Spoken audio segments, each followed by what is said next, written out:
അപ്പൊ വീഡിയോയിലേക്ക് കടക്കുന്നതിന് മുമ്പ് നമുക്ക് മുമ്പെടുത്ത ഭാഗങ്ങളൊക്കെ ഒന്ന് റിവൈസ് ചെയ്ത് നോക്കാം. എല്ലാം കിട്ടുന്നുണ്ടോ നോക്കാം. ഏതെങ്കിലും ഭാഗം നിങ്ങൾക്ക് കിട്ടുന്നില്ലാത്ത ഒന്നാണെങ്കിൽ അത് നന്നായിട്ട് തന്നെ നിങ്ങൾ തന്നെ പോയിട്ട് ഒന്ന് റിവൈസ് ചെയ്യുക. ഡീറ്റെയിൽ ആയിട്ട് തന്നെ റിവൈസ് ചെയ്ത് പെർഫെക്റ്റ് ആക്കുക കേട്ടോ. അപ്പൊ എല്ലാ ഭാഗവും റിവൈസ് ചെയ്ത് പെർഫെക്റ്റ് ആക്കിയ ശേഷം മാത്രം അടുത്ത ഭാഗത്തിലേക്ക് കിടക്കാം. അപ്പൊ നമ്മൾ കഴിഞ്ഞ ക്ലാസ്സിൽ എന്തൊക്കെ പഠിച്ചു? പഞ്ചവത്സര പദ്ധതികൾ പഠിച്ചു അല്ലെ? ഏതൊക്കെ പഞ്ചവത്സര പദ്ധതികൾ പഠിച്ചു? ഇമ്പോർട്ടന്റ് ആയത് ഒന്നാം പഞ്ചവത്സര പദ്ധതി. എന്തിനാണ് ഊന്നൽ നൽകിയത്? കൃഷിക്ക് ഊന്നൽ നൽകിയ പഞ്ചവത്സര പദ്ധതി ഏതാന്ന് ചോദിച്ചാൽ അത് ഒന്നാം പഞ്ചവത്സര പദ്ധതിയാണ്. ഏതാണ്? ഒന്നാം പഞ്ചവത്സര പദ്ധതിയാണ് കൃഷിക്ക് ഊന്നൽ നൽകിയത്. എന്ത് പേരിലാണ് അറിയപ്പെടുന്നത്? ഹരോൾഡ് ഡോമർ മാതൃക അല്ലെ? ഹരോൾഡ് ഡോമർ മോഡൽ എന്നറിയപ്പെടുന്നത് ഏതാന്ന് ചോദിച്ചാൽ അത് ഒന്നാം പഞ്ചവത്സര പദ്ധതിയാണ്. ഏതാണ് ഗാഡ്ഗിൽ മോഡൽ? ഗാഡ്ഗിൽ മോഡൽ ഏതാന്ന് ചോദിച്ചാൽ അത് മൂന്നാം പഞ്ചവത്സര പദ്ധതിയാണ്. ഗാഡ്ഗിൽ മോഡൽ ഏതാന്ന് ചോദിച്ചാൽ അത് മൂന്നാം പഞ്ചവത്സര പദ്ധതിയാണ് അല്ലെ? ഇന്ത്യയിൽ ഹരിത വിപ്ലവത്തിന് തുടക്കം കുറിച്ചത് ഏത് പഞ്ചവത്സര പദ്ധതി കാലത്താണെന്ന് ചോദിച്ചാൽ അത് ഏതാണ്? മൂന്നാം പഞ്ചവത്സര പദ്ധതി കാലത്താണ്. ആരാണ് ഹരിത വിപ്ലവത്തിന്റെ പിതാവ്? നോർമൻ ബോർലോങ് ആണ്. നോർമൻ ബോർലോങ് ആണ് ഹരിത വിപ്ലവത്തിന്റെ പിതാവ് എന്നറിയപ്പെടുന്നത്. ഇനി ഇന്ത്യൻ ഹരിത വിപ്ലവത്തിന്റെ പിതാവ് ആര് എന്ന് ചോദിച്ചാൽ അത് MS സ്വാമിനാഥനാണ് അല്ലെ? MS സ്വാമിനാഥനാണ് ഇന്ത്യൻ ഹരിത വിപ്ലവത്തിന്റെ പിതാവ്. രണ്ടാം പഞ്ചവത്സര പദ്ധതി എന്തിനാണ് ഊന്നൽ നൽകിയത്? വ്യവസായത്തിനാണ് അല്ലെ? വ്യവസായത്തിന് ഊന്നൽ നൽകിയ പഞ്ചവത്സര പദ്ധതി ഏതാന്ന് ചോദിച്ചാൽ അത് രണ്ടാം പഞ്ചവത്സര പദ്ധതിയാണ്. എന്ത് പേരിലാണ് അറിയപ്പെടുന്നത്? മഹലനോബിസ് മാതൃക എന്നറിയപ്പെടുന്നത് രണ്ടാം പഞ്ചവത്സര പദ്ധതിയാണ്. ഓക്കെ, രണ്ടാം പഞ്ചവത്സര പദ്ധതിയാണ് മഹലനോബിസ് മാതൃക എന്നറിയപ്പെടുന്നത്. പിന്നെ അതുപോലെ തന്നെ ഒന്നാം ദേശസാൽക്കരണം, ഒന്നാം ബാങ്ക് ദേശസാൽക്കരണം ഏത് പഞ്ചവത്സര പദ്ധതി കാലത്താണ്? നാലാം പഞ്ചവത്സര പദ്ധതി കാലത്താണ് ഒന്നാം ബാങ്ക് ദേശസാൽക്കരണം നടന്നത്. ഏതാണ്? നാലാം പഞ്ചവത്സര പദ്ധതി കാലത്താണ്. ഓക്കെ, ഇനി പൂർത്തിയാവാത്ത ഏക പഞ്ചവത്സര പദ്ധതിയാണ്. പൂർത്തിയാവാത്ത ഏക പഞ്ചവത്സര പദ്ധതി ഏതാന്ന് ചോദിച്ചാൽ അത് അഞ്ചാം പഞ്ചവത്സര പദ്ധതി അല്ലെ? പൂർത്തിയാവാത്ത ഏക പഞ്ചവത്സര പദ്ധതിയാണ് അഞ്ചാം പഞ്ചവത്സര പദ്ധതി. ഇന്ദിരാഗാന്ധിയുടെ മുദ്രാവാക്യമായ ഗരീബി ഹട്ടാവോ ഏത് പഞ്ചവത്സര പദ്ധതിയുമായി ബന്ധപ്പെട്ടതാണെന്ന് ചോദിച്ചാൽ അത് അഞ്ചാം പഞ്ചവത്സര പദ്ധതിയാണ് അല്ലെ? അഞ്ചാം പഞ്ചവത്സര പദ്ധതി പൂർത്തിയാവാത്ത ഏക പഞ്ചവത്സര പദ്ധതിയാണ് അഞ്ചാം പഞ്ചവത്സര പദ്ധതി. ദാരിദ്ര്യ നിർമ്മാർജ്ജനം അല്ലേ ലക്ഷ്യം അല്ലെ? അപ്പൊ പൂർത്തിയാവാത്ത ഏക പഞ്ചവത്സര പദ്ധതി ഏതാന്ന് ചോദിച്ചാൽ അഞ്ചാം പഞ്ചവത്സര പദ്ധതി. ദാരിദ്ര്യ നിർമ്മാർജ്ജനം ലക്ഷ്യമിട്ട പഞ്ചവത്സര പദ്ധതി ഏതാന്ന് ചോദിച്ചാലും അഞ്ചാം പഞ്ചവത്സര പദ്ധതി അല്ലെ? 5 പൈസക്ക് കുറവുള്ളപ്പോഴാണ് എന്തുണ്ടാവുക? ദാരിദ്ര്യം ഉണ്ടാവുക. അപ്പൊ അങ്ങനെ ആലോചിച്ചാൽ നമുക്ക് അതും കിട്ടും. അപ്പൊ ദാരിദ്ര്യ നിർമ്മാർജ്ജനം അഞ്ചാം പഞ്ചവത്സര പദ്ധതി. ഏതാണ് കേരള മോഡൽ എന്നറിയപ്പെടുന്നത്? കേരള മോഡൽ എന്നറിയപ്പെടുന്നത് 10ാം പഞ്ചവത്സര പദ്ധതിയാണ് അല്ലെ?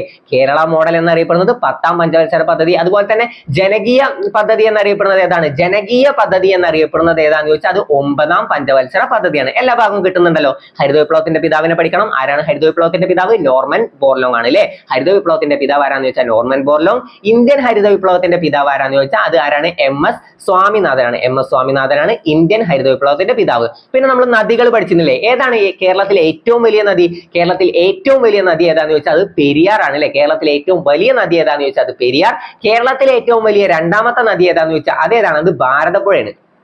കേരളത്തിലെ ഏറ്റവും വലിയ രണ്ടാമത്തെ നദിയാണ് ഭാരതപ്പുഴ. ഓക്കെ, കേരളത്തിന്റെ നൈൽ എന്നറിയപ്പെടുന്ന നദി ഏതാന്ന് ചോദിച്ചാൽ ഏതാണ്?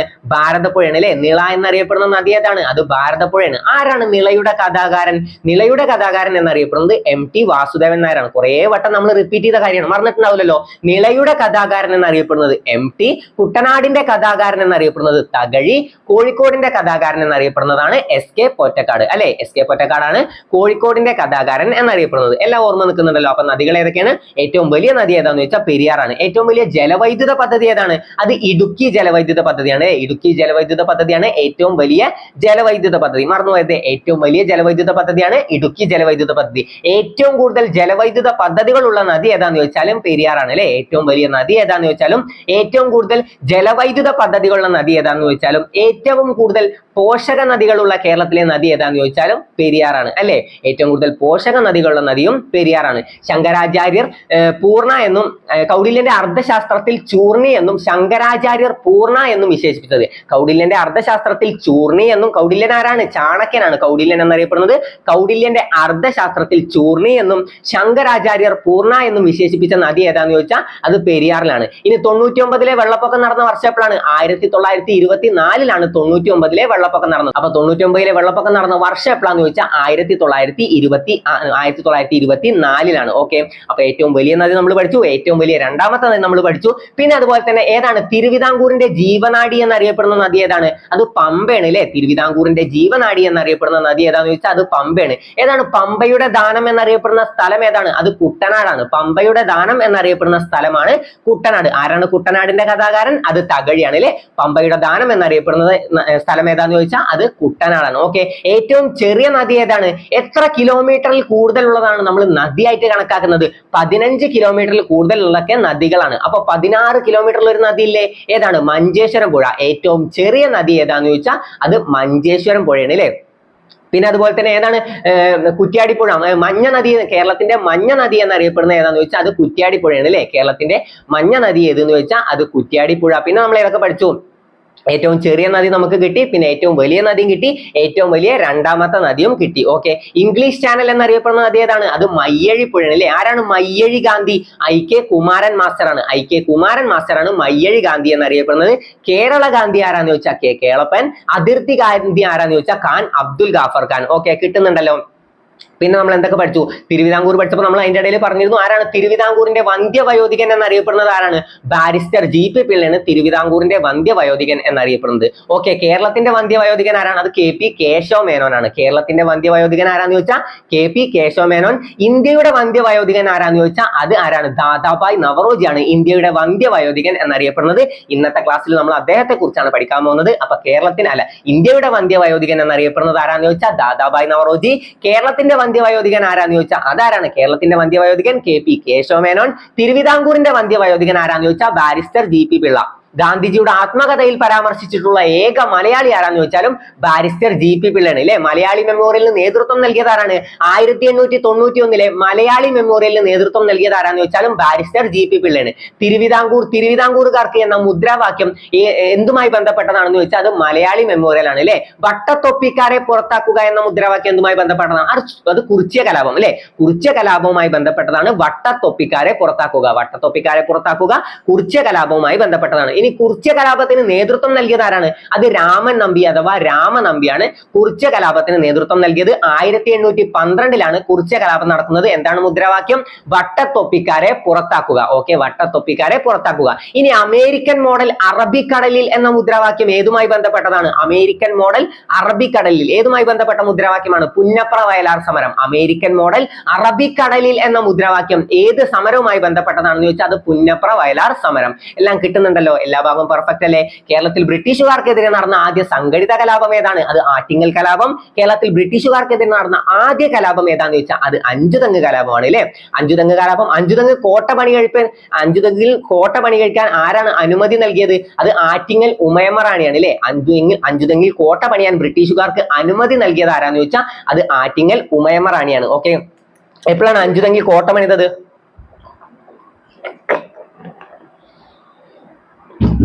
അഞ്ചുതെങ്ങിൽ കോട്ട പണിത വർഷം എപ്പോഴാന്ന് ചോദിച്ചാൽ 1695. അഞ്ചുതെങ്ങ് കലാപം നടന്നത് എപ്പോഴാന്ന് ചോദിച്ചാൽ 1697. അഞ്ചുതെങ്ങിൽ കോട്ട പണി കഴിപ്പിച്ചത് എപ്പോഴാന്ന് ചോദിച്ചാൽ 1695. ഒന്നും മാറിപ്പോകില്ലല്ലോ. ഇനി ആറ്റിങ്ങൽ കലാപ സമയത്തെ ഭരണാധികാരി ആരാണ്? ആറ്റിങ്ങൽ കലാപ സമയത്ത് അത് ആദിത്യവർമ്മയാണ് കേട്ടോ. ആ സമയത്ത് പോയിട്ട് ആറ്റിങ്ങൽ ഉമയമ്മ റാണി എന്ന് കുത്തരുത്. രണ്ടിലും ആറ്റിങ്ങൽ ഉണ്ട്. കറക്റ്റ് ആണ് ഉത്തരം. ആറ്റിങ്ങൽ ഉമയമ്മ റാണി തെറ്റി. എന്താണ്? അഞ്ചുതെങ്ങ് കലാപവുമായി ആ സമയത്ത് ആ സമയമായിട്ട് ബന്ധപ്പെട്ടതാണ് ആറ്റിങ്ങൽ ഉമയമ്മ റാണി. ആറ്റിങ്ങൽ കലാപവുമായിട്ട് ആറ്റിങ്ങൽ ഉമയമ്മ റാണിക്ക് ഒരു ബന്ധവുമില്ല. നമ്മൾ അങ്ങനെ തന്നെയല്ലേ പഠിച്ചത്? ആറ്റിങ്ങൽ കലാപവുമായിട്ട് ആറ്റിങ്ങൽ ഉമയമ്മ റാണിക്ക് ഒരു ബന്ധവുമില്ല. അങ്ങനെ തന്നെ പഠിച്ചു വെക്കണം കേട്ടോ.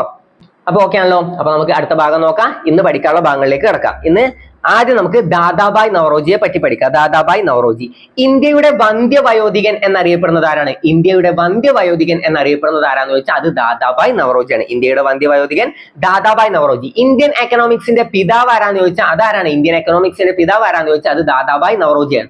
Poverty and un-British rule in India എന്ന പുസ്തകം രചിച്ചത് ആരാന്ന് ചോദിച്ചാലും ദാദാഭായ് നവറോജിയാണ്. മസ്തിഷ്ക ചോർച്ചാ സിദ്ധാന്തത്തിന്റെ ഉപജ്ഞാതാവ് ആരാന്ന് ചോദിച്ചാലും ദാദാഭായ് നവറോജിയാണ്. ഇതിൽ ഏത് പോയിന്റ് ആണ് ഇമ്പോർട്ടന്റ് എന്ന് നിങ്ങൾ ആലോചിക്കണ്ടാവില്ലേ? ഇതിൽ ഓരോ പോയിന്റ് നിങ്ങൾക്ക് വളരെയേറെ ഇമ്പോർട്ടന്റ് ആണ്. ഓരോ പോയിന്റും പഠിച്ചു വെച്ചോ. ഇന്ത്യയുടെ വന്ധ്യവയോധികൻ എന്നറിയപ്പെടുന്നത് ആരാന്ന് ചോദിച്ചാൽ ദാദാഭായ് നവറോജി. പിന്നെ അതാണ് മസ്തിഷ്ക ചോർച്ചാ സിദ്ധാന്തത്തിൽ. അത് എന്തായാലും ചോദ്യം വരും. ഇനി അതല്ല കേട്ടോ കമന്റ് ചെയ്യേണ്ടത്. കമന്റ് നിങ്ങളുടേതായ രീതിയിൽ കമന്റ് ചെയ്യുക. അപ്പൊ മസ്തിഷ്ക ചോർച്ചാ സിദ്ധാന്തത്തിന്റെ ഉപജ്ഞാതാവ് ആരാന്ന് ചോദിച്ചാൽ അത് Dadabhai Naoroji. Poverty and un-British rule in India എന്ന പുസ്തകം രചിച്ചത് ആരാന്ന് ചോദിച്ചാൽ ദാദാഭായ് നവറോജി. ഇന്ത്യൻ എക്കണോമിക്സിന്റെ പിതാവ് ആരാന്ന് ചോദിച്ചാൽ ദാദാഭായ് നവറോജി. ഇന്ത്യൻ പൊളിറ്റിക്സിന്റെ പിതാവ് ആരാന്ന് ചോദിച്ചാലും ദാദാഭായ് നവറോജി. ഇന്ത്യൻ നാഷണൽ കോൺഗ്രസിന് ആ പേര് നിർദ്ദേശിച്ച വ്യക്തി ആരാന്ന് ചോദിച്ചാലും ദാദാഭായ് നവറോജി. എന്തൊക്കെ പഠിച്ചു? ഇന്ത്യയുടെ വന്ധ്യവയോധികൻ എന്നറിയപ്പെടുന്ന വ്യക്തി ആരാണ്? ദാദാഭായ് നവറോജിയാണ്. ഇന്ത്യയുടെ വന്ധ്യവയോധികൻ ആരാന്ന് ചോദിച്ചാൽ ദാദാഭായ് നവറോജി. കേരളത്തിന്റെ വന്ധ്യവയോധികൻ ആരാന്ന് ചോദിച്ചാൽ KP കേശവ മേനോൻ. തിരുവിതാംകൂറിന്റെ വന്ധ്യവയോധികൻ ആരാന്ന് ചോദിച്ചാൽ ബാരിസ്റ്റർ GP പിള്ള. ഗാന്ധിജിയുടെ ആത്മകഥയിൽ പരാമർശിച്ചിട്ടുള്ള ഏക മലയാളി ആരാന്ന് ചോദിച്ചാലും ബാരിസ്റ്റർ GP പിള്ളയാണ്. ബാരിസ്റ്റർ GP പിള്ളയാണ് ഗാന്ധിജിയുടെ ആത്മകഥയിൽ പരാമർശിച്ചിട്ടുള്ള ഏക മലയാളി. അത് പഠിച്ചു വെക്കണേ. ഗാന്ധിജിയുടെ ആത്മകഥയിൽ പരാമർശിച്ചിട്ടുള്ള ഏക മലയാളി ആരെന്ന് ചോദിച്ചാൽ അത് ബാരിസ്റ്റർ GP പിള്ളയാണ്. എപ്പോഴാണ് ഗാന്ധിജിയും ശ്രീനാരായണ ഗുരുവും തമ്മിൽ കണ്ടുമുട്ടിയത്? 1925 ഗാന്ധിജിയും ശ്രീനാരായണ ഗുരുവും തമ്മിൽ കണ്ടുമുട്ടിയത്. ഇനി ശ്രീനാരായണ ഗുരുവും ടാഗോറും തമ്മിൽ കണ്ടുമുട്ടിയ വർഷം എപ്പോഴാന്ന് ചോദിച്ചാൽ 1922 എപ്പോഴാണ്? 1922 ഗാന്ധിജിയും ശ്രീനാരായണ ഗുരുവും ടാഗോറും തമ്മിൽ കണ്ടുമുട്ടിയത്. മാറിപ്പോരുതേ. ശ്രീനാരായണ ഗുരുവും ടാഗോറും തമ്മിൽ കണ്ടുമുട്ടിയ വർഷമാണ് 1922. ശ്രീനാരായണ ഗുരുവും ഗാന്ധിജിയും തമ്മിൽ കണ്ടുമുട്ടിയ വർഷമാണ് 1925. ശ്രീനാരായണ ഗുരുവുമായി ബന്ധപ്പെട്ട് നമ്മൾ വേറെ ഏതൊക്കെ വർഷങ്ങൾ പഠിച്ചു? 1888 എന്താണ് നടന്നത്? 1888 അരുവിപ്പുറം പ്രതിഷ്ഠ നടന്നു അല്ലെ? ശ്രീനാരായണ ഗുരു അരുവിപ്പുറം പ്രതിഷ്ഠ നടത്തിയ വർഷം എപ്പോഴാന്ന് ചോദിച്ചാൽ 1888 അല്ലെ? അരുവിപ്പുറം പ്രതിഷ്ഠക്കുള്ള വിഗ്രഹക്കല്ല് കണ്ടെടുത്തത് എവിടെ നിന്നാണ്? നെയ്യാറിലെ ശങ്കരൻകോവിലിൽ നിന്നാണ് അരുവിപ്പുറം പ്രതിഷ്ഠക്കുള്ള വിഗ്രഹക്കല്ല് കണ്ടെടുത്തത്. നമ്മൾ ഓരോ കാര്യം പഠിക്കുമ്പോഴും അതിന്റെ ഇടയിൽ കൂടെ അങ്ങനെ റിവിഷൻ കൊണ്ടുവന്ന് നിങ്ങൾക്ക് ബുദ്ധിമുട്ടുണ്ടെങ്കിൽ ക്ഷമിക്കണം. പക്ഷെ റിവിഷൻ അത്രയേറെ ആവശ്യമാണ്. നിങ്ങൾ റിവിഷൻ ചെയ്യണതിനെ മടിയുമായിട്ട് ഇതാക്കരുത് കേട്ടോ. മടിയോടെ അതിനെ ഫേസ് ചെയ്യരുത്. ഓക്കെ, നല്ല ഇഷ്ടത്തോടു കൂടി തന്നെ ഓരോ ഭാഗങ്ങളും നിങ്ങൾ റിവൈസ് ചെയ്യുക. നമ്മൾ എന്തിന്റെ ഇടയിൽ റിവൈസ് ചെയ്ത് പോകുമ്പോൾ നിങ്ങൾ അതിന് പറ്റുന്നത്ര റെസ്പോണ്ട് ചെയ്യുക. നിങ്ങളുടെ ആവശ്യത്തിന് ഓരോ ഭാഗവും നിങ്ങൾ മറക്കാതെ തന്നെ എക്സാമിന് പോകണം. നിങ്ങൾ പറ്റുന്നത്ര മാർക്ക് സ്കോർ ചെയ്യണം. അപ്പൊ ഒരു ഭാഗം നിങ്ങൾക്ക് മറന്നു പോരുത് എന്നല്ല, നിങ്ങൾക്ക് ഒരു കാര്യം കൺഫ്യൂഷൻ പോലും വരരുത്. അത്ര പെർഫെക്റ്റ് ആയിട്ട് തന്നെ നിങ്ങൾ പഠിച്ചിട്ട് പോകണം. ഇതാണ് ഉത്തരം. അത് നിങ്ങൾക്ക് ഉറപ്പുണ്ടാവണം. അപ്പൊ ആ രീതിയിൽ തന്നെ നമ്മൾ ഇവിടുന്ന് പഠിച്ചു പോകും. അത് നമ്മൾ ഓരോ കാര്യത്തിന്റെ ഇടയിൽ നമ്മൾ വേറെ ഏതെങ്കിലും കണക്ഷനിലൂടെ ഏത് ഭാഗത്തിലേക്ക് പോയാലും നമ്മുടെ റിവിഷൻ ആണത്. അവിടെ ഓരോ ഭാഗത്തും വരുന്നത് നമുക്കുള്ള മാർക്കാണ്. അപ്പൊ നിങ്ങൾ അതിൽ ഈ ഭാഗം എന്താ പഠിപ്പിക്കുമ്പോൾ അതിലേക്ക് പോകുന്നത് നിങ്ങൾ അങ്ങനെ ഒന്നും വിചാരിക്കണ്ട. നിങ്ങൾക്കുള്ള റിവിഷൻ ആണ്, നിങ്ങൾക്കുള്ള മാർക്കാണ്. ഓരോ സെക്കൻഡിലും നമുക്ക് മാർക്ക് നേടണം. അപ്പൊ ഓരോ ഭാഗവും പഠിച്ചു പോവുക. പഠിക്കുന്നതിൽ ഓരോ ഭാഗത്ത് എന്തൊക്കെ കണക്ഷൻ വരുന്നു എന്ന് ആലോചിച്ച് ചിലപ്പോൾ നമുക്ക് കണക്ഷനിലൂടെ ഓർമ്മ വരും. ഓക്കെ, അപ്പൊ നമ്മൾ ഓരോ ഭാഗവും പഠിച്ചു പോവുക. അപ്പൊ നമ്മളിപ്പോ എന്താണ് പറഞ്ഞത്? ഇന്ത്യയുടെ വന്ധ്യവയോധികൻ എന്നറിയപ്പെടുന്നത് ആരാന്ന് ചോദിച്ചാൽ അത് ദാദാഭായ് നവറോജി. ഇപ്പൊ ദാദാഭായ് നവറോജിനെ പറ്റി നമ്മൾ എന്തൊക്കെ പോയിന്റ് പറഞ്ഞു? ഞാൻ പോയിന്റ് നോക്കിയിട്ടില്ല, ഇനി നോക്കിയിട്ട് ഒന്നും കൂടി പറഞ്ഞുതരാം. ദാദാഭായ് നവറോജിനെ പറ്റിയിട്ട് നമ്മൾ പറഞ്ഞ പോയിന്റുകൾ ഏതൊക്കെയാണ്? ഞാൻ പറഞ്ഞ പോയിന്റുകൾ ഓർത്ത് പറഞ്ഞുതരാം. ഇന്ത്യയുടെ വന്ധ്യവയോധികൻ എന്നറിയപ്പെടുന്ന വ്യക്തി ആരാന്ന് ചോദിച്ചാൽ ദാദാഭായ് നവറോജി. പിന്നെന്താണ്? ഇന്ത്യൻ നാഷണൽ കോൺഗ്രസിന് ആ പേര് നിർദ്ദേശിച്ച വ്യക്തി ആരാന്ന് ചോദിച്ചാൽ ദാദാഭായ് നവറോജി. ഇന്ത്യൻ എക്കണോമിക്സിന്റെ പിതാവ് ആരാന്ന് ചോദിച്ചാൽ ദാദാഭായ് നവറോജി. ഇന്ത്യൻ പൊളിറ്റിക്സിന്റെ പിതാവ് ആരാണെന്ന് ചോദിച്ചാൽ ദാദാഭായ് നവറോജി. മസ്തിഷ്ക ചോർച്ചാ സിദ്ധാന്തത്തിന്റെ ഉപജ്ഞാതാവ് ആരാന്ന് ചോദിച്ചാൽ Dadabhai Naoroji. Poverty and un-British rule in India എന്ന പുസ്തകം രചിച്ചത് ആരാന്ന് ചോദിച്ചാലും ദാദാഭായ് നവറോജി. ഓക്കെ, അപ്പൊ നമ്മൾ എന്തൊക്കെ പഠിച്ചു? ഇന്ത്യയുടെ വന്ധ്യവയോധികൻ ആരാ? ഇന്ത്യയുടെ വന്ധ്യവയോധികൻ എന്നറിയപ്പെടുന്നത് ആരാണ്? ദാദാഭായ് നവറോജിയാണ്. ആരാണ് കേരളത്തിന്റെ വന്ധ്യവയോധികൻ? കേരളത്തിന്റെ വന്ധ്യവയോധികൻ എന്നറിയപ്പെടുന്നത് KP കേശവ മേനോനാണ്. ആരാണ് തിരുവിതാംകൂറിന്റെ വന്ധ്യവയോധികൻ?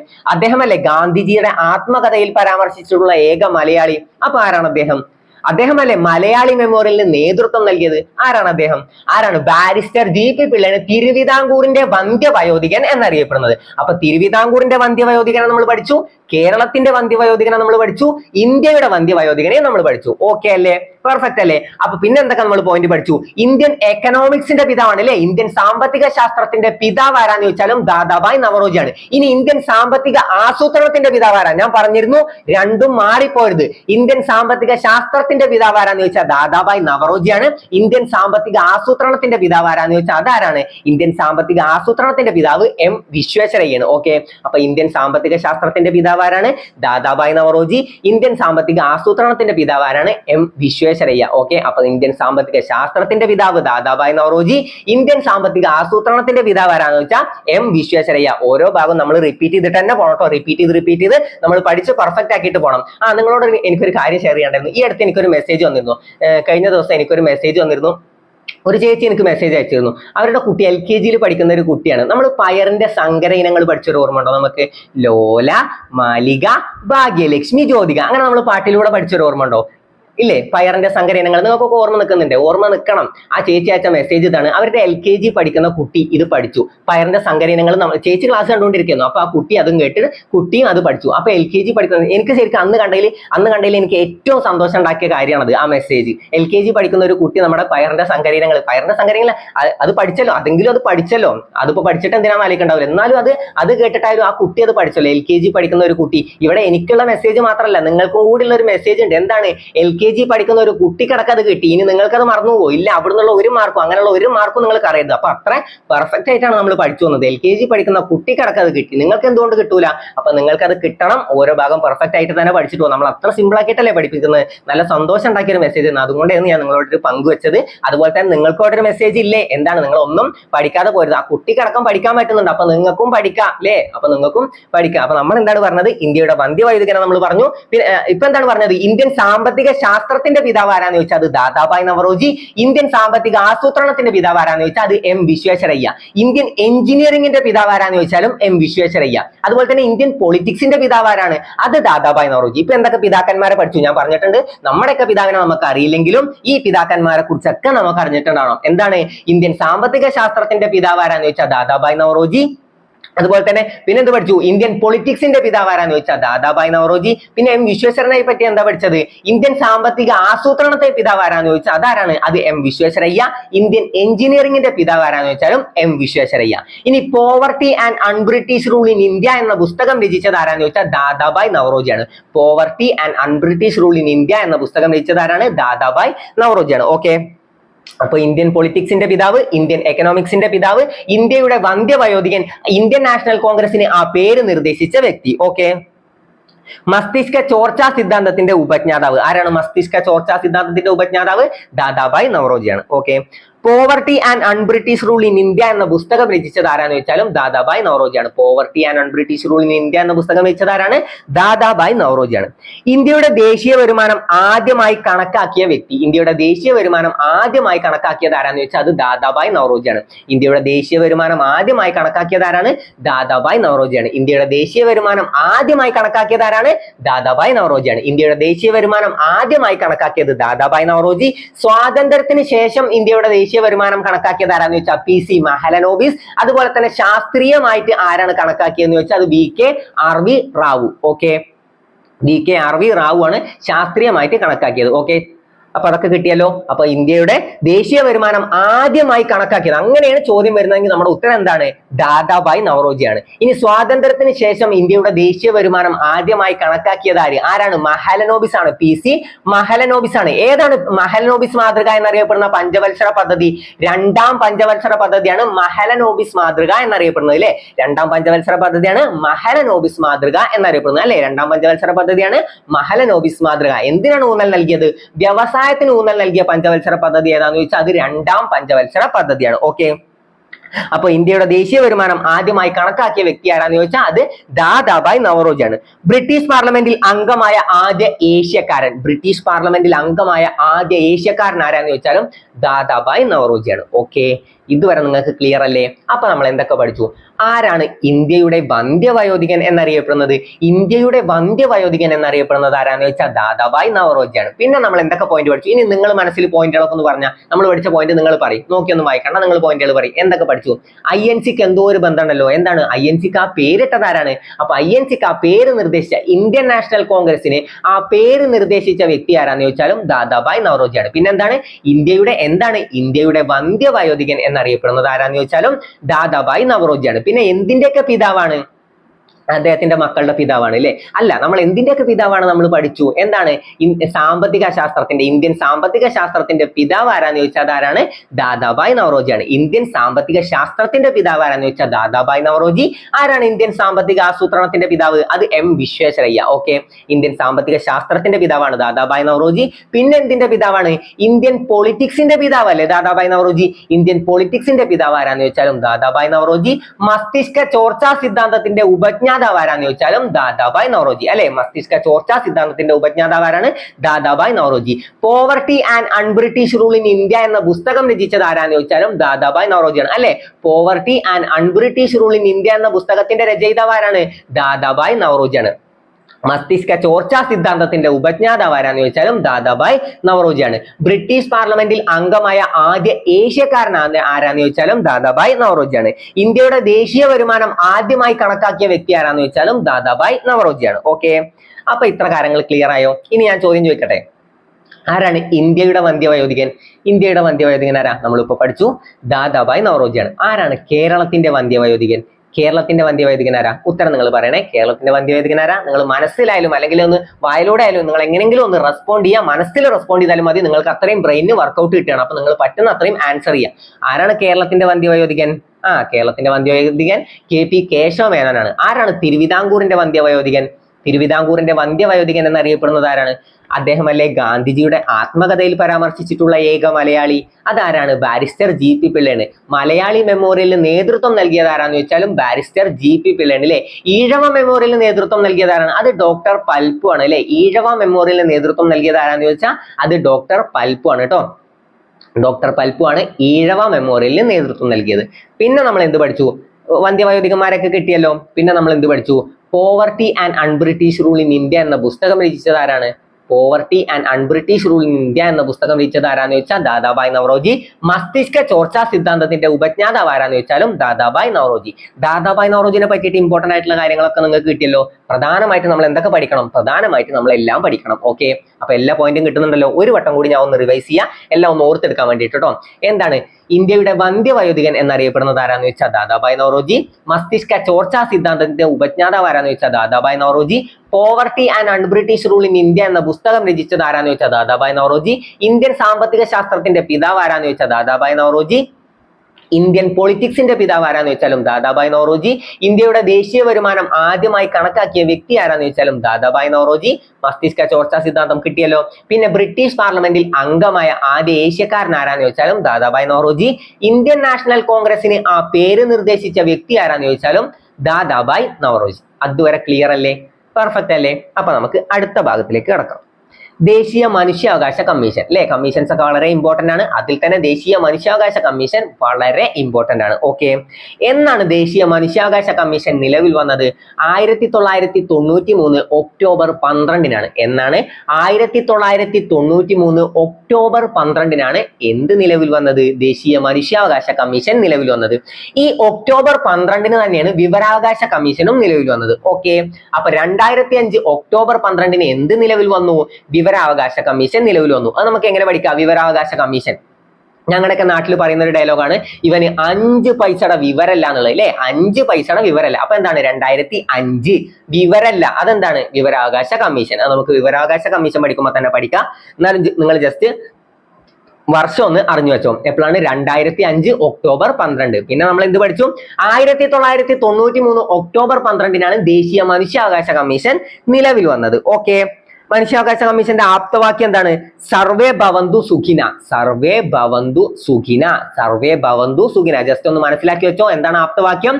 സർവേ ഭവന്തു സുഖിന. ഓക്കെ, മാനവ അധികാർ ഭവൻ ന്യൂഡൽഹി. എവിടെയാണ് ആസ്ഥാനം? മാനവ അധികാർ ഭവൻ ന്യൂഡൽഹി. ആസ്ഥാനം എവിടെയെന്ന് ചോദിച്ചാൽ മാനവ അധികാർ ഭവൻ ന്യൂഡൽഹി. ഇന്ത്യയിലെ മനുഷ്യാവകാശങ്ങളുടെ കാവൽക്കാരൻ. ഇന്ത്യയിലെ മനുഷ്യാവകാശങ്ങളുടെ കാവൽക്കാരൻ എന്നറിയപ്പെടുന്നത് ആരാന്ന് ചോദിച്ചാൽ ആരാണ്? ഇന്ത്യയിലെ മനുഷ്യാവകാശങ്ങളുടെ കാവൽക്കാരൻ എന്നറിയപ്പെടുന്ന ആരാണ്? ദേശീയ മനുഷ്യാവകാശ കമ്മീഷനാണ്. മൗലികാവകാശങ്ങളുടെ സംരക്ഷകൻ ആരാണ്? മൗലികാവകാശങ്ങളുടെ സംരക്ഷകൻ എന്നറിയപ്പെടുന്നത് ആരാണ്? മൗലികാവകാശങ്ങളുടെ സംരക്ഷകൻ ആരാണ്? സുപ്രീം കോടതിയാണ്. മൗലികാവകാശങ്ങളുടെ സംരക്ഷകൻ എന്നറിയപ്പെടുന്നത് ആരാന്ന് ചോദിച്ചാൽ സുപ്രീം കോടതി. ഇനി മൗലികാവകാശങ്ങളുടെ ശില്പി ആരാന്ന് ചോദിച്ചാൽ അത് സർദാർ വല്ലഭായ് പട്ടേൽ. ഇന്ത്യയുടെ ഉരുക്കു മനുഷ്യൻ എന്നറിയപ്പെടുന്നത് ആരാന്ന് ചോദിച്ചാലും സർദാർ വല്ലഭായ് പട്ടേൽ. അപ്പൊ മൗലികാവകാശങ്ങളുടെ ശില്പി ആരാണ്? സർദാർ വല്ലഭായ് പട്ടേലാണ്. ഇനി മൗലികാവകാശങ്ങളെ പറ്റി പ്രതിപാദിക്കുന്ന ഭാഗം, ഭരണഘടനയിലെ ഭാഗം ഏതാണ്? ഭാഗം 3 ആണ്. അല്ലെ? ഭരണഘടനയിലെ ഭാഗം 3 ആണ് കേട്ടോ, മറന്നു വരുതേ. ഭാഗം 3 ആണ്. ഓക്കെ, അപ്പൊ മൗലികാവകാശങ്ങളെ പറ്റി പ്രതിപാദിക്കുന്ന ഭാഗം 3. മൗലികാവകാശങ്ങളുടെ സംരക്ഷകൻ എന്നറിയപ്പെടുന്നത് ആരാന്ന് ചോദിച്ചാൽ അത് സുപ്രീം കോടതി. മൗലികാവകാശങ്ങളുടെ ശില്പി ആരാന്ന് ചോദിച്ചാൽ അത് സർദാർ വല്ലഭായ് പട്ടേൽ. ഓക്കെ, അപ്പൊ ഇന്ത്യയിലെ മനുഷ്യാവകാശങ്ങളുടെ കാവൽക്കാരൻ എന്നറിയപ്പെടുന്ന ആരാന്ന് വെച്ചാൽ അത് ദേശീയ മനുഷ്യാവകാശ കമ്മീഷനാണ്. സിമ്പിൾ ആയിട്ട് മനസ്സിലാക്കാം. ഇന്ത്യയിലെ മനുഷ്യാവകാശങ്ങളുടെ കാവൽക്കാരൻ ആരാന്ന് വെച്ചാൽ സുപ്രീം കോടതി കൊണ്ടേ കുത്തരുതേ ആരാണ്? ദേശീയ മനുഷ്യാവകാശ കമ്മീഷനാണ്. ദേശീയ മൗലികാവകാശ കമ്മീഷൻ ഇല്ലല്ലോ, അപ്പൊ അത് അങ്ങനെ കണക്ട് ചെയ്യണ്ട. അപ്പൊ ദേശീയ മനുഷ്യാവകാശ കമ്മീഷനാണ്. ഓക്കെ, ഇന്ത്യയിലെ മനുഷ്യാവകാശങ്ങളുടെ കാവൽക്കാരൻ എന്നറിയപ്പെടുന്ന ആരാന്ന് വെച്ചാൽ ദേശീയ മനുഷ്യാവകാശ കമ്മീഷൻ. നിലവിൽ വന്നത് എപ്പോഴാണ്? 1993 ഒക്ടോബർ 12-നാണ്. രണ്ടും നിലവിൽ വന്നതെന്നല്ലേ. വിവരാവകാശ കമ്മീഷനും നിലവിൽ വന്നത് ഒക്ടോബർ 12-നാണ്. 13 അല്ല, ഒക്ടോബർ 12-ആണ്. ഒക്ടോബർ 12-നാണ് എന്ന് ഒക്ടോബർ 12 1993 ഒക്ടോബർ 12. ഓക്കെ, 1993 ഒക്ടോബർ 12-ന് എന്ത് നിലവിൽ വന്നു? ദേശീയ മനുഷ്യാവകാശ കമ്മീഷൻ. ഇനി വിവരാവകാശ കമ്മീഷൻ നിലവിൽ വന്നത് എപ്പോഴാന്ന് ചോദിച്ചാൽ അത് 2005 ഒക്ടോബർ 12. ഓക്കെ, പെർഫെക്റ്റ് അല്ലേ? മാനവാധികാർ ഭവൻ ന്യൂഡൽഹി. ആസ്ഥാനം എവിടെയെന്ന് ചോദിച്ചാൽ എവിടെയാണ്? മാനവാധികാർ ഭവൻ ന്യൂഡൽഹി. ആപ്തവാക്യം സർവേ ഭവന്തു സുഖിന.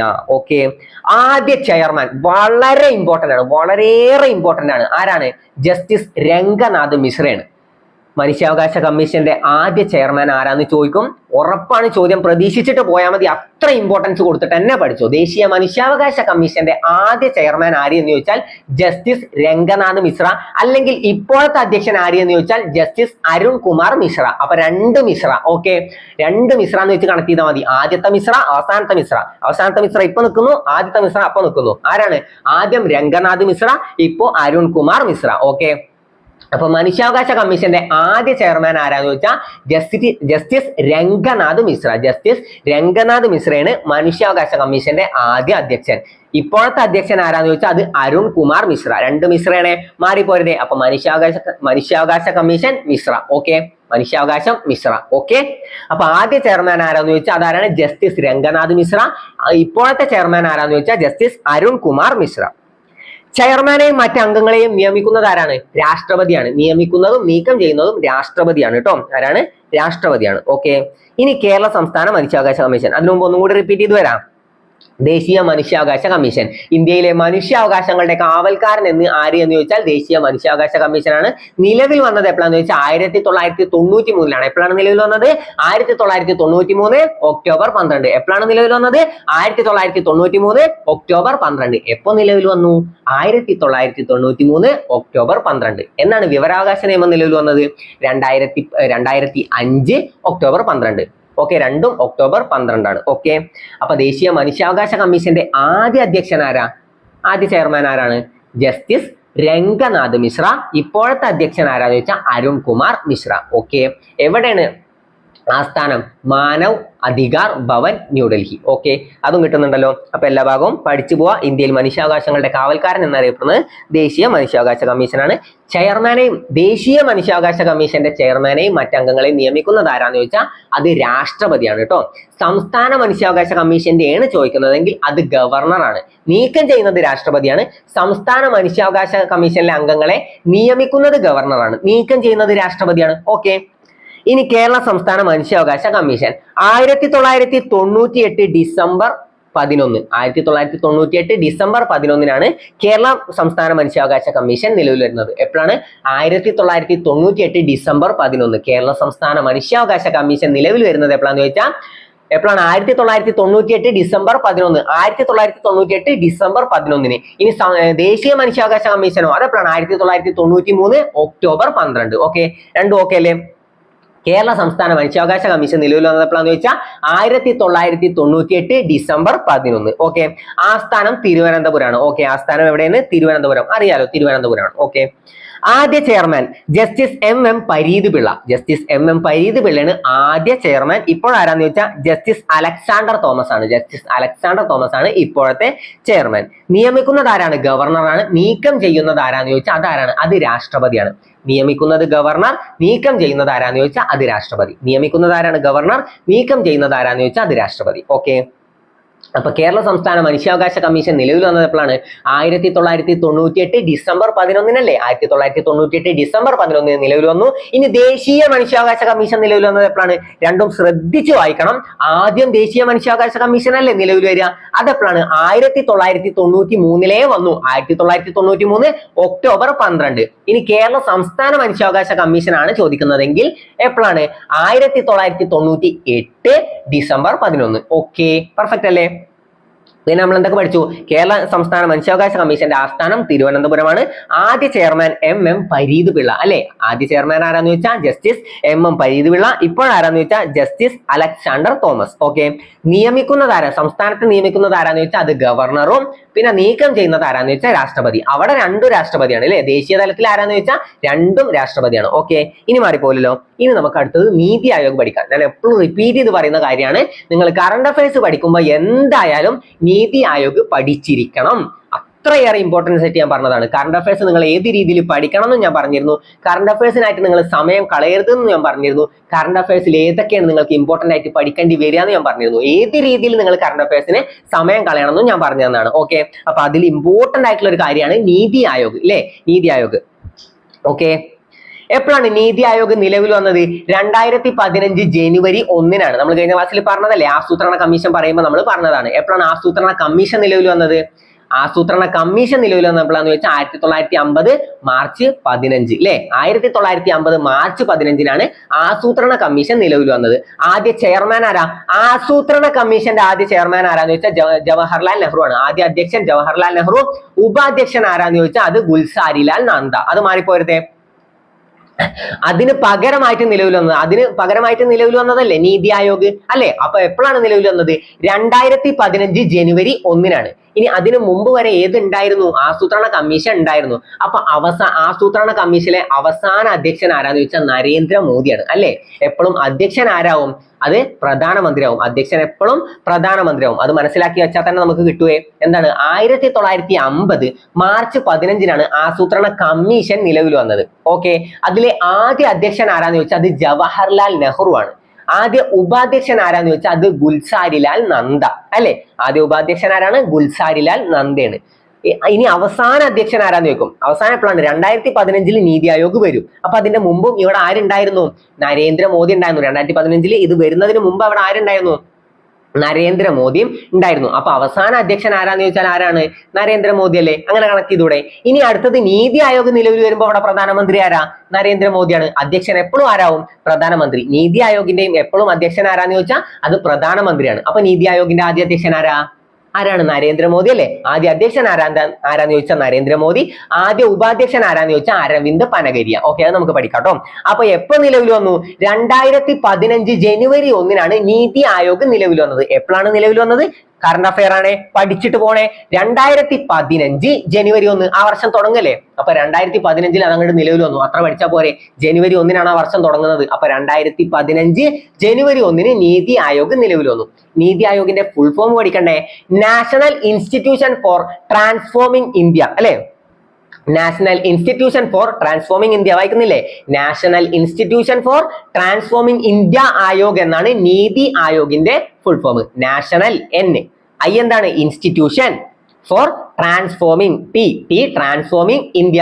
നീതി ആയോഗ് NITI ആയോഗ്. നീതി ആയോഗിന്റെ ഫുൾ ഫോം എന്താണ്? National institution for transforming India. National institution for transforming India Aayog. Okay. Perfect അല്ലേ. പിന്നെ നമ്മൾ എന്ത് പഠിച്ചു? 2015 ജനുവരി 1-നാണ് നീതി ആയോഗ് നിലവിൽ വന്നത്. ആദ്യ അധ്യക്ഷൻ ആരാണെന്ന് ചോദിച്ചാൽ നമുക്ക് നിലവിലെ അധ്യക്ഷൻ ആരാന്ന് ചോദിച്ചാൽ നമുക്ക് ഉത്തരം തെറ്റൂല. നരേന്ദ്രമോദിയാണ്. നമ്മൾ ആ സംഭവം പഠിച്ചു വെച്ചാൽ മതി. ആരായിരിക്കണം അധ്യക്ഷൻ എന്ന് പഠിച്ചു വെച്ചാൽ മതി. ഇപ്പോഴും നമ്മുടെ പ്രധാനമന്ത്രി ആരാ? അപ്പോഴും നമ്മുടെ പ്രധാനമന്ത്രി ആരാ? നരേന്ദ്രമോദിയാണ്. ഓക്കെ. അപ്പോ ഇന്ത്യയുടെ പോളിസി കമ്മീഷൻ എന്നറിയപ്പെടുന്നു. അതിനു മുമ്പ് നമുക്ക് അധ്യക്ഷൻ ഒന്നുകൂടി പെർഫെക്റ്റ് ആക്കാം. ആദ്യ അധ്യക്ഷൻ ആരാണ്? നരേന്ദ്രമോദി. ഇപ്പോൾ അധ്യക്ഷൻ ആരാന്ന് ചോദിച്ചാലും നരേന്ദ്രമോദി. ഓക്കെ. അപ്പൊ national institution for transforming India Aayog അതും പഠിച്ചല്ലോ. ഇന്ത്യയുടെ പോളിസി കമ്മീഷൻ എന്നറിയപ്പെടുന്നതാണ് നീതി ആയോഗ്. എന്താണ് അറിയപ്പെടുന്നത്? ഇന്ത്യയുടെ പോളിസി കമ്മീഷൻ എന്നറിയപ്പെടുന്നത് എന്താണെന്ന് ചോദിച്ചാൽ അത് നീതി ആയോഗാണ്. അതുപോലെ തന്നെ ഇന്ത്യയുടെ തിങ്ക് ടാങ്ക് എന്നറിയപ്പെടുന്നതും നീതി ആയോഗാണ്. രണ്ടും പഠിച്ചല്ലോ. ഇന്ത്യയുടെ പോളിസി കമ്മീഷൻ ഏതാണ്? നീതി ആയോഗാണ്. ഇന്ത്യയുടെ തിങ്ക് ടാങ്ക് എന്താണെന്ന് ചോദിച്ചാലും നീതി ആയോഗാണ്. ഓക്കെ. പഠിച്ചോ? ഇന്ത്യയുടെ പോളിസി കമ്മീഷൻ അതുപോലെ തന്നെ ഇന്ത്യയുടെ തിങ്ക് ടാങ്ക്. ഓക്കെ. രണ്ടും പഠിച്ചല്ലോ. ഇന്ത്യയുടെ പോളിസി കമ്മീഷൻ, ഇന്ത്യയുടെ തിങ്ക് ടാങ്ക്. 2015 ജനുവരി 1-ന് നിലവിൽ വന്നു. അത് നമ്മൾ പഠിച്ചേ. 2015 ജനുവരി 1-ന് നിലവിൽ വന്നു. 15 അവിടെ 15 ഇല്ലേ? ലാസ്റ്റ് അപ്പുറത്തൊരു 50 ഇല്ലേ? അതെന്താണ്? 1950 50. അപ്പൊ രണ്ടും 50 15 അങ്ങനെ കണക്ട് ചെയ്തൂടെ? അവിടെ എന്താണ്? ആസൂത്രണ കമ്മീഷൻ നിലവിൽ വന്നപ്പോഴാന്ന് വെച്ചാൽ 1950 എന്നാണ് 1950 നിങ്ങൾക്ക് ഡേറ്റും പറഞ്ഞല്ലോ, ഓർമ്മ കിട്ടൂലേ? മാർച്ച് 15 അല്ലേ? മാർച്ച് 15 1950 മാർച്ച് 15 അത് നിലവിൽ വന്നു. ഇവിടെ 2015 ജനുവരി 1. ഇവിടുത്തെ ഡേറ്റ് നമുക്ക് എന്തായാലും കൺഫ്യൂഷൻ വരില്ല, അവിടുത്തെ ഡേറ്റ് നിങ്ങൾ പഠിച്ചു വെക്കണം. ആസൂത്രണ കമ്മീഷൻ നിലവിൽ വന്നത് എപ്പോഴാന്ന് വെച്ചാൽ 1950 മാർച്ച് 15. ഓക്കെ. പിന്നെ ആസൂത്രണ കമ്മിറ്റി നിലവിൽ വന്നത് എപ്പോഴാന്ന് വെച്ചാൽ 1938 ആദ്യം കമ്മിറ്റി അല്ലേ, ആദ്യം കമ്മിറ്റി പിന്നെ കമ്മീഷൻ. അപ്പൊ 1938 ആസൂത്രണ കമ്മിറ്റി, 1950 ആസൂത്രണ കമ്മീഷൻ. ആദ്യ അധ്യക്ഷൻ ആരാന്ന് വെച്ചാൽ ജവഹർലാൽ നെഹ്റു, ഉപാധ്യക്ഷൻ ആരാന്ന് വെച്ചാൽ ഗുൽസാരിലാൽ നന്ദ. ഓക്കെ. ഒന്നാം പഞ്ചവത്സര പദ്ധതിയുടെ ആദ്യ അധ്യക്ഷൻ ആരാന്ന് വെച്ചാലും ജവഹർലാൽ നെഹ്റു, ഉപാധ്യക്ഷൻ ആരാന്ന് വെച്ചാൽ ഗുൽസാരിലാൽ നന്ദ. ഇനി ആസൂത്രണ കമ്മീഷന്റെ അവസാന അധ്യക്ഷൻ ആരാന്ന് വെച്ചാൽ സാമാന്യ ബോധമുള്ളവർക്ക് കിട്ടും, ആരാണ്? നരേന്ദ്രമോദി. നീതി ആയോഗിന്റെ ആദ്യ അധ്യക്ഷൻ ആരാന്ന് വെച്ചാലും നരേന്ദ്രമോദി. നീതി ആയോഗ് നിലവിൽ വന്നത് എപ്പോഴാന്ന് വെച്ചാൽ 2015. അത്രമാത്രം പഠിച്ചാൽ പോരെ. എന്നാണ് ഏത് ആ വർഷം സ്റ്റാർട്ട് ചെയ്യുന്നത് എന്നാണ്? ജനുവരി 1. അപ്പൊ 2015 ജനുവരി 1. ഓക്കെ. ഇന്ത്യയുടെ പോളിസി കമ്മീഷൻ എന്നും ഇന്ത്യയുടെ തിങ്ക് ടാങ്ക് എന്നറിയപ്പെടുന്നതും നീതി ആയോഗാണ്. എന്താണ് അതിന്റെ full form? National institution for transforming India. അതുപോലത്തെ കുറെ എണ്ണം നിങ്ങൾക്ക് തരും. അതിന്റെ ഫുൾ ഫോം ചോദിച്ചിട്ടുണ്ടെങ്കിൽ ഒരേപോലെ എന്നും ഐയും ടിയും ഐയും വരുന്ന കുറെ എണ്ണം നിങ്ങൾക്ക് തരും, തെറ്റിപ്പോരുത്. National institution for transforming India. എന്താണ്? National institution for transforming India. National institution for transforming India.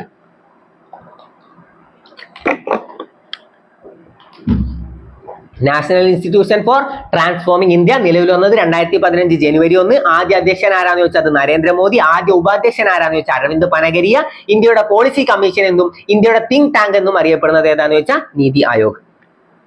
ഇനി ആദ്യത്തെ സമ്മേളനം അറിയപ്പെടുന്നത്, ആദ്യ സമ്മേളനം ടീം ഇന്ത്യ എന്നാണ്. എന്നാണ് നടന്നത്? ഫെബ്രുവരി 8. ഓക്കെ. ഫെബ്രുവരി 8 ആദ്യ സമ്മേളനം. അത് അറിയപ്പെടുന്നത് ടീം ഇന്ത്യ. എന്താണ്? ടീം ഇന്ത്യ എന്നാണ് അറിയപ്പെടുന്നത്. ആദ്യ അധ്യക്ഷൻ ആരാ? അറിയില്ലേ? നരേന്ദ്രമോദിയാണ്. ഇപ്പോൾ അധ്യക്ഷൻ ആരാന്ന് ചോദിച്ചാലും നരേന്ദ്രമോദിയാണ്. ആദ്യ ഉപാധ്യക്ഷൻ ആരാന്ന് ചോദിച്ചാലാണ് അരവിന്ദ് പനഗരിയ. ആരാണ്? അരവിന്ദ് പനഗരിയ. ആദ്യ സിഇഒ ആരാന്ന് ചോദിച്ചാൽ Sindhu Shri Güler. Sindhu Shri Güler. CEO ആരാണ്? സിന്ധു ശ്രീ ഗുള്ളർ ആണ്. സിന്ധു ശ്രീ ഗുള്ളർ. അപ്പൊ ആദ്യ അധ്യക്ഷൻ ആരാണ്? നരേന്ദ്രമോദി. ആദ്യ ഉപാധ്യക്ഷൻ ആരാന്ന് ചോദിച്ചാൽ അരവിന്ദ് പനഗരിയ. ആദ്യ സിഇഒ ആരാന്ന് ചോദിച്ചാൽ സിന്ധു ശ്രീ ഗുള്ളർ ആണ്. സിന്ധു ശ്രീ ഗുള്ളർ. ഒന്നും കൂടി റിപ്പീറ്റ് ചെയ്ത് വരാം. ആദ്യ അധ്യക്ഷൻ ആരാ? നരേന്ദ്രമോദി. ആദ്യ ഉപാധ്യക്ഷൻ ആരാ? അരവിന്ദ് പനഗരിയ. ആദ്യ സിഇഒ ആരാ? Sindhu Shri Güler. Okay. Sindhu Shri Güler ആദ്യ സിഇഒ. ഇപ്പോഴത്തെ അധ്യക്ഷൻ ആരാ? അധ്യക്ഷനെ നമുക്ക് പഠിക്കാൻ പാടില്ല. നീതി ആയോഗിലെ അധ്യക്ഷൻ ആരാ? രണ്ടു വട്ടം ഇപ്പോഴും അധ്യക്ഷൻ ആരാണ്? അത് നരേന്ദ്രമോദിയാണ്. ഉപാധ്യക്ഷൻ സുമൻ ബറി. അവിടെ അരവിന്ദ് പനഗരിയ, ഇവിടെ സുമൻ ബറി. ഓക്കെ. അവിടെ ആദ്യം അരവിന്ദ് പനഗരിയ, ഇപ്പൊ സുമൻ ബറി. സിഇഒ ആരാന്ന് വെച്ചാൽ BVR സുബ്രഹ്മണ്യം. BVR സുബ്രഹ്മണ്യം. ഇനി ഒന്ന് റിപ്പീറ്റ് ചെയ്ത് വന്നാൽ നമുക്കൊന്ന് മാറി പഠിച്ചാൽ നമുക്ക് കിട്ടും. ആദ്യം അധ്യക്ഷൻ. നീതി ആയോഗിന്റെ ആദ്യ അധ്യക്ഷൻ ആരാ? നരേന്ദ്രമോദി. അധ്യക്ഷൻ നിങ്ങൾക്ക് മാറില്ല. ആദ്യ ഉപാധ്യക്ഷൻ ആരാ? അരവിന്ദ് പനഗരിയ. ആദ്യ സിഇഒ ആരാ? സിന്ധു ശ്രീ ഗുള്ളർ. ഇനി ആദ്യത്തെ തന്നെ നമുക്കൊരു 3 വട്ടം പറഞ്ഞു നോക്കിയാലോ? ആദ്യ അധ്യക്ഷൻ ആരാ? നരേന്ദ്രമോദി അല്ലേ? ആദ്യ ഉപാധ്യക്ഷൻ ആരാ? അരവിന്ദ് പനഗരി അല്ലേ? ആദ്യ സിഇഒ ആരാ? സിന്ധു ശ്രീ ഗുള്ളർ അല്ലേ? ഒരു വട്ടം കൂടി. ആദ്യ അധ്യക്ഷൻ ആരാ? നരേന്ദ്രമോദി. ആദ്യ ഉപാധ്യക്ഷൻ ആരാന്ന് വെച്ചാൽ അരവിന്ദ് പനഗരിയ. ആദ്യ സിഇഒ ആരാന്ന് വെച്ചാൽ അത് സിന്ധു ശ്രീ ഗുള്ളർ. അത് നിങ്ങൾക്ക് ക്ലിയർ ആയേ? 3 ആളെയും കിട്ടിയല്ലോ. ആദ്യത്തെ ആൾക്കാരാണ് നരേന്ദ്രമോദി, അരവിന്ദ് പനഗരിയ, സിന്ധു ശ്രീ ഗുള്ളർ. ഇനി ഇപ്പോഴത്തെ ആരാന്ന് ചോദിച്ചാൽ അതാരാണ്? ഇപ്പോഴത്തെ നമ്മൾ പഠിക്കുമ്പോൾ ഇപ്പോഴത്തെ അധ്യക്ഷൻ ആരാന്ന് ചോദിച്ചാൽ സെയിം ആണ്. ആരാണ്? നരേന്ദ്രമോദിയാണ്. ഇപ്പോഴത്തെ ഉപാധ്യക്ഷൻ ആരാന്ന് ചോദിച്ചാൽ അതാരാണ്? സുമൻ ബറി ആണ്. ഇപ്പോഴത്തെ ഉപാധ്യക്ഷൻ ആരാണ്? സുമൻ ബറി. ഇനി അതുപോലെ തന്നെ ഇപ്പോഴത്തെ സിഇഒ ആരാന്ന് വെച്ചാൽ BVR Subrahmanyam. Okay. BVR Subrahmanyam. Clear അല്ലേ? ആദ്യത്തെ അധ്യക്ഷൻ ആരാ? അത് നരേന്ദ്രമോദി. ഇപ്പോഴും അധ്യക്ഷൻ ആരാ? നരേന്ദ്രമോദി. ആദ്യത്തെ ഉപാധ്യക്ഷൻ ആരാ? അരവിന്ദ് പനഗരിയ. ഇപ്പോഴത്തെ ഉപാധ്യക്ഷൻ ആരാ? സുമൻ ബറി. ആദ്യത്തെ ഉപാധ്യക്ഷൻ അരവിന്ദ് പനഗരിയ. ഇപ്പോഴത്തെ ഉപാധ്യക്ഷൻ ആരാന്ന് വെച്ചാൽ സുമൻ ബറി. ആദ്യത്തെ സിഇഒ ആരാന്ന് വെച്ചാൽ സിന്ധു ശ്രീ ഗുള്ളർ. ഇപ്പോഴത്തെ സിഇഒ ആരാന്ന് വെച്ചാൽ BVR സുബ്രഹ്മണ്യം. ഓക്കെ. അതുവരെ പെർഫെക്റ്റ് അല്ലേ? ക്ലിയർ ആയല്ലോ? അപ്പൊ നീതി ആയോഗ് നിലവിൽ വന്നത് എപ്പോഴാണ്? 2015 ജനുവരി 1. 2015 ജനുവരി 1 നീതി ആയോഗ് നിലവിൽ വന്നത്. ആദ്യ അധ്യക്ഷൻ ആരാന്ന് വെച്ചാൽ നരേന്ദ്രമോദി. ഇപ്പോൾ അധ്യക്ഷൻ ആരാന്ന് വെച്ചാലും നരേന്ദ്രമോദി. നീതി ആയോഗിന്റെ ഫുൾ ഫോം എന്താ? National institution for transforming India. National institution for transforming India എന്നാണ് നീതി ആയോഗിന്റെ ഫുൾ ഫോം. അത് നിങ്ങൾ പഠിച്ചു വെക്കണേ. NITI വരുന്ന കുറേ സാധനങ്ങൾ നിങ്ങൾക്ക് തരും. എല്ലാത്തിനും പോയി കുത്തരുത്. ഓക്കെ. മാറി കുത്തരുത്. National institution for transforming India അത് മറക്കുകയെ ചെയ്യരുത്. നിലവിലൊന്നും നമുക്കറിയാം 2015 മാത്രം നമ്മൾ പഠിച്ചാൽ മതി. 2015 ജനുവരി 1 നിലവിൽ വന്നത്. ഓക്കെ. ആദ്യ അധ്യക്ഷനെ നമ്മൾ പഠിച്ചു, രണ്ടാമത്തെ ഇപ്പോഴത്തെ അധ്യക്ഷനെ നമ്മൾ പഠിച്ചു. ഓക്കെ, ഉപാധ്യക്ഷൻ ആദ്യം ആരായിരുന്നു? അരവിന്ദ് പനഗരിയ. ഇപ്പൊ ആരാന്ന് ചോദിച്ചാൽ അത് സുമൻ ബെറി. ഓക്കെ, ആദ്യത്തെ സിഇഒ ആരാന്ന് ചോദിച്ചാൽ സിന്ധു ശ്രീ ഗുള്ളർ. ഇപ്പോഴത്തെ സിഇഒ ആരാന്ന് ചോദിച്ചാൽ അത് BVR സുബ്രഹ്മണ്യം. ഓക്കെ, ക്ലിയർ അല്ലേ?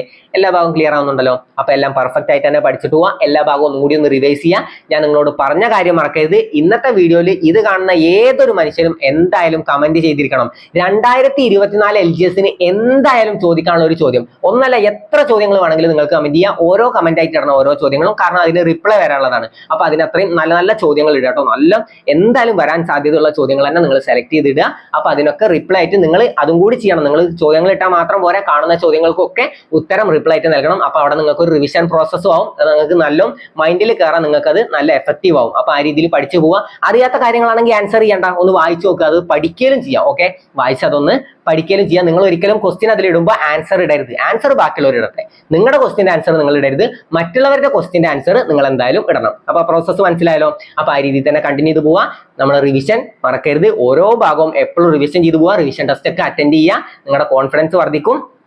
നല്ല രീതിയിൽ തന്നെ അറ്റൻഡ് ചെയ്യാം, പക്ഷെ കോൺഫിഡൻസ് അധികം ആവരുത്. നിങ്ങൾ പഠിക്കാത്ത എന്തൊക്കെയോ കാര്യങ്ങളുണ്ട് ഞാൻ പറഞ്ഞിരുന്നു. നമ്മുടെ അവസാനത്തെ വീഡിയോ കഴിഞ്ഞ ശേഷം ഞാൻ ഒരു സ്റ്റെപ്പും കൂടി പറയും. അതാണ് നിങ്ങൾക്ക് ഇനി നിങ്ങൾക്ക് നോക്കേണ്ട ഏറ്റവും ഇമ്പോർട്ടന്റ് ആയിട്ടുള്ള സ്റ്റെപ്പ് അതാവും. ആ രീതിയിലും കൂടി ഒന്ന് പഠിച്ചു കഴിഞ്ഞാൽ നിങ്ങൾക്ക് പെർഫെക്റ്റ് ആയിട്ട് തന്നെ നല്ല ധൈര്യത്തിൽ എക്സാമിന് പോവാം. അപ്പൊ ആ സ്റ്റെപ്പ് എന്തായാലും നിങ്ങൾ ഫോളോ ചെയ്തിരിക്കണം. അതിനാണ് പറയുന്നത്. ആ സ്റ്റെപ്പുകൾ എന്താണെന്നൊക്കെ അറിയാൻ നമ്മുടെ വാട്സ്ആപ്പ് ഗ്രൂപ്പിൽ ജോയിൻ ചെയ്യുക. LGSന്റെ വാട്സ്ആപ്പ് ഗ്രൂപ്പിൽ നമ്മൾ LGSന്റെ വാട്സ്ആപ്പ് ഗ്രൂപ്പ് നമ്മൾ കമന്റ് ബോക്സിൽ പിൻ ചെയ്തിട്ടുണ്ട്. അപ്പൊ അതിൽ ജോയിൻ ചെയ്യാത്തവരാണെങ്കിൽ തീർച്ചയായും ജോയിൻ ചെയ്യുക. അതിൽ ചിലപ്പോൾ ഫുൾ ആയി കഴിഞ്ഞാൽ ഞാൻ അടുത്തതൊന്നും തുടങ്ങുന്നത് മിക്കവാറും ചാൻസ് ഇല്ല. കാരണം ഇനി മൂന്നാമതൊരു ഗ്രൂപ്പിന് തുടങ്ങിക്കഴിഞ്ഞാൽ അവരെ ഇനി വാർത്തെടുക്കുന്നത് പണിയാണ്. മീൻസ് അവർക്ക് തുടക്കം തൊട്ടുള്ള ഒരു കാര്യം അറിയില്ല, അതിൽ കൊടുത്ത ഇൻസ്ട്രക്ഷൻസ് ഒന്നും അറിയില്ല. അതുകൊണ്ടാണ് അപ്പൊ രണ്ടാമത്തെ ഗ്രൂപ്പിൽ ഈ വീഡിയോ കാണുന്ന എല്ലാവരും ജോയിൻ ചെയ്യാം കേട്ടോ. മൂന്നാമത്തെ ഗ്രൂപ്പ് നോക്കണം, ചിലപ്പോഴേ ഉള്ളൂ തുടങ്ങാം, മിക്കവാറും തുടങ്ങാൻ സാധ്യതയില്ല. അപ്പൊ ഈ രണ്ടാമത്തെ ഗ്രൂപ്പിൽ തന്നെ മാക്സിമം നിങ്ങൾ കയറാൻ ശ്രമിക്കുക. നിങ്ങൾക്ക് ഇങ്ങനത്തെ ഇൻസ്ട്രക്ഷൻസ് ഒക്കെ ആവശ്യമാണെങ്കിൽ, നിങ്ങൾക്ക് ചെയ്യേണ്ട ടിപ്സ് എന്തൊക്കെയാണെന്ന് അറിയണമെങ്കിലും, അതുപോലെ തന്നെ ഏതൊക്കെ കാര്യങ്ങൾ ചെയ്യരുത് നിങ്ങൾ അറിയണമെങ്കിലും, ഇനി ചെയ്യേണ്ട സ്റ്റെപ്സ് എന്താണ്, ഇനി ഏത് രീതിയിൽ കണ്ടിന്യൂ ചെയ്ത് പോകണം ഒക്കെ അറിയണമെങ്കിലും നിങ്ങൾ എന്ത് ചെയ്യുക? നമ്മുടെ LGSന്റെ വാട്സ്ആപ്പ് ഗ്രൂപ്പിൽ ജോയിൻ ചെയ്യുക. അതുപോലെ തന്നെ നമ്മുടെ 100 PDF വാങ്ങാത്തവർ ഇനി ആരും ഉണ്ടാവില്ല എന്ന് വിചാരിക്കുന്നു. അത് വാങ്ങാത്തവരാണെങ്കിൽ തീർച്ചയായും വാങ്ങാൻ ശ്രമിക്കുക. എക്സാമിന് മുമ്പ് തന്നെ വാങ്ങുക. എക്സാം ആവാൻ കാത്തു നിൽക്കരുത്, നിങ്ങൾക്ക് അത് വായിക്കാൻ സമയം വേണം. അത്ര ഇമ്പോർട്ടന്റ് ആയിട്ടുള്ള ചോദ്യങ്ങളാണ്. ഇമ്പോർട്ടന്റ് ആയിട്ട് ഓരോ ഭാഗവും നിങ്ങൾ പോയി സെലക്ട് ചെയ്യുന്നതിന് പകരം നമ്മളായിട്ട് തന്നെ സെലക്ട് ചെയ്തിട്ട് ഒരു PDF ഇറക്കിയതാണ്. പക്ഷെ അത് മാത്രം പഠിച്ചാൽ മതി എന്നല്ല അതിന്റെ അർത്ഥം. അതിൽ ഇമ്പോർട്ടന്റ് ആയിട്ടുള്ള കുറേ കാര്യങ്ങളുണ്ട്, അതെന്തായാലും പഠിച്ചിരിക്കുക. പിന്നെ നിങ്ങളോട് പറഞ്ഞ കാര്യം, SCERT ചാപ്റ്റേഴ്സ് എന്തായാലും കവർ ചെയ്യാം കേട്ടോ. SCERT ചാപ്റ്റേഴ്സ് പറ്റുന്ന അത്ര നിങ്ങൾ കവർ ചെയ്ത് പോവുക. പിന്നെ നിങ്ങളോട് പറഞ്ഞ എന്താ, ദിവസവും 10-20 മിനിറ്റ് എന്തായാലും മാത്സിനായിട്ട് കണ്ടെത്തുക. ഇനി നമ്മുടെ ലാസ്റ്റ് സ്റ്റെപ്പും കൂടിയുള്ളൂ, അതും കൂടി ചെയ്താൽ നിങ്ങൾ പെർഫെക്റ്റ് ആയിട്ട് തന്നെ നല്ല ധൈര്യത്തിൽ തന്നെ നിങ്ങൾക്ക് എക്സാമിന് പോവുക. ഇപ്പൊ തന്നെ നിങ്ങൾക്ക് നല്ലൊരു കോൺഫിഡൻസ് ഉണ്ടാവും അല്ലേ? നല്ല രീതിയിൽ തന്നെ എക്സാം അറ്റൻഡ് ചെയ്യാൻ പറ്റുന്ന ഒരു കോൺഫിഡൻസ് ഇപ്പൊ തന്നെ ഉണ്ടാവും. പക്ഷെ ഇനി നിങ്ങളുടെ കോൺഫിഡൻസ് ഒന്നും കൂടി വർദ്ധിപ്പിച്ച് ഒന്ന് പെർഫെക്റ്റ് ആക്കി നിങ്ങൾ പോകണമെങ്കിൽ ലാസ്റ്റത്തെ ഒരു സ്റ്റെപ്പും കൂടി നിങ്ങൾ കണ്ടിന്യൂ ചെയ്യണം. അപ്പൊ എല്ലാ ഭാഗങ്ങളും പറയുന്ന പോലെ തന്നെ ചെയ്യുക. അമിതാത്മവിശ്വാസവും പാടില്ല, പക്ഷെ നിങ്ങളുടെ ആത്മവിശ്വാസം കുറയാനും പാടില്ല. നിങ്ങൾക്ക് എന്തായാലും നല്ലൊരു മാർക്ക് തന്നെ കിട്ടും. ഇനി നിങ്ങൾ എക്സാമിന് പോകുമ്പോൾ ചെയ്യേണ്ട കാര്യങ്ങൾ എന്തൊക്കെയെന്ന് പറഞ്ഞുതരാം. അവിടെ അതും അമിതാത്മവിശ്വാസം നമ്മളെ തകർക്കും. അപ്പൊ അത് പാടില്ല. അതിനുള്ള ടിപ്സ് ഒക്കെ ഞാൻ പറഞ്ഞുതരാം, എന്തൊക്കെ ചെയ്യണം ചെയ്യരുതെന്ന് എല്ലാം ഞാൻ പറഞ്ഞുതരാം. അപ്പൊ നമ്മുടെ വാട്സ്ആപ്പ് ഗ്രൂപ്പിൽ ജോയിൻ ചെയ്യാത്തവരാണെങ്കിൽ തീർച്ചയായും ജോയിൻ ചെയ്യാം. അപ്പൊ നമ്മൾ ഇത്രയും കാര്യങ്ങളാണ് ഇന്ന് പറയുന്നത്. ഇന്നത്തെ വീഡിയോ നിങ്ങൾക്ക് ഉപകാരപ്പെട്ടു എന്ന് തന്നെ വിശ്വസിക്കുന്നു. ഇന്നത്തെ വീഡിയോ നിങ്ങൾക്ക് ഉപകാരപ്പെട്ടു എന്ന് തോന്നുകയാണെങ്കിൽ മാത്രം ഈ ചാനൽ സബ്സ്ക്രൈബ് ചെയ്യുക. നിങ്ങളുടെ അഭിപ്രായങ്ങൾ തീർച്ചയായും കമന്റായി രേഖപ്പെടുത്തുക. അപ്പൊ ഇതുപോലുള്ള മറ്റൊരു വീഡിയോയുമായിട്ട് നമുക്ക് വീണ്ടും കാണാം. Thank you.